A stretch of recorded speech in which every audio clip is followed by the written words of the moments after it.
Bonjour, je m'appelle Aaron, j'adore les animaux et aujourd'hui on est allé au secours d'une mare qui était en train de sécher et du coup on a sauvé plein de tritons, on a enlevé toute la vase pour après le lendemain sauver aussi toutes les grenouilles qu'il y a. Je pense que quand même elles vont partir cette nuit se mettre dans un autre endroit pour survivre. Mais on voulait vous montrer tous les tritons qu'on a réussi à sauver et comment on a procédé pour le faire. Alors là, on voit les tritons, Aaron. Tu peux nous expliquer? Il y en a beaucoup, là, il y en a 2, 3, il y en a combien? Il y en a 57 en tout. Et on va les relâcher dans ma mare qui est très très grande. Il y aura de l'eau en abondance. Et donc ils viennent respirer à la surface un peu. Là, on peut en voir. Donc je peux vous montrer. Donc voilà, il y en a beaucoup.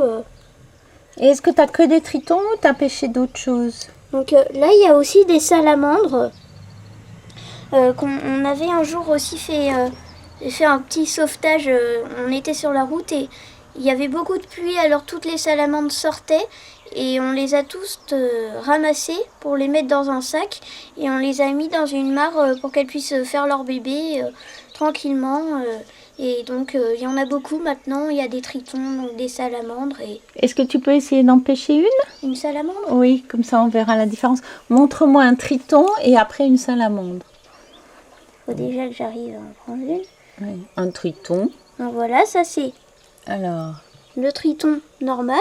oui, Qui donc cherche ça a une queue, 4 beaucoup l'eau. pattes. On dirait un lézard avec une grande patte. Sauf Une que grande queue. ça a une facilité à nager au début de leur vie, qu'après ils perdent et ils vont juste nager pour la reproduction, sinon ils vont se retrouver dans nos garages, dans l'humidité ambiante, parce qu'ils adorent ça. Et voilà, mais sinon la salamandre, il faut déjà que j'arrive. On peut voir que quand on la met dans l'eau, au niveau des oreilles, on peut dire chez l'humain il y a les oreilles là, et ben elles ont des petits filaments qui servent à filtrer l'air.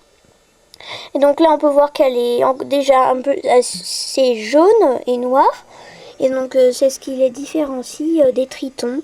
Déjà surtout c'est super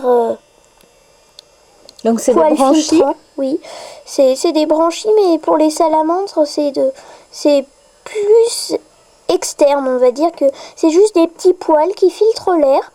Et donc les salamandres mangent des petits insectes et quand ils sont adultes, ils vont dans l'eau vraiment pour la reproduction, comme les tritons. Et donc il y en a beaucoup. Là, on peut constater qu'il y a eu une bonne reproduction cette année. De nos jours, il y a beaucoup de tritons et salamandres qui se sont écrasés sur les routes.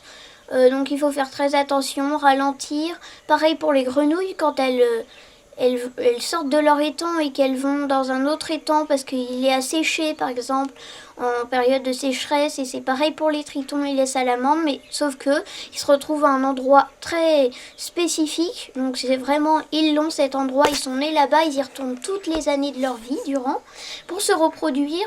Et donc là, vu tout ce qu'on a pêché, ça va promettre une bonne reproduction cette année et j'espère qu'ils vont tous survivre, surtout que j'habite dans un petit hameau, alors il n'y a pas de grande route très proche, donc ils ont beaucoup moins de risques de se faire écraser. Surtout que j'ai un garage et dans mon garage il y en a souvent qui se mettent parce qu'il fait très humide, alors à mon avis elles vont trouver leur bonheur.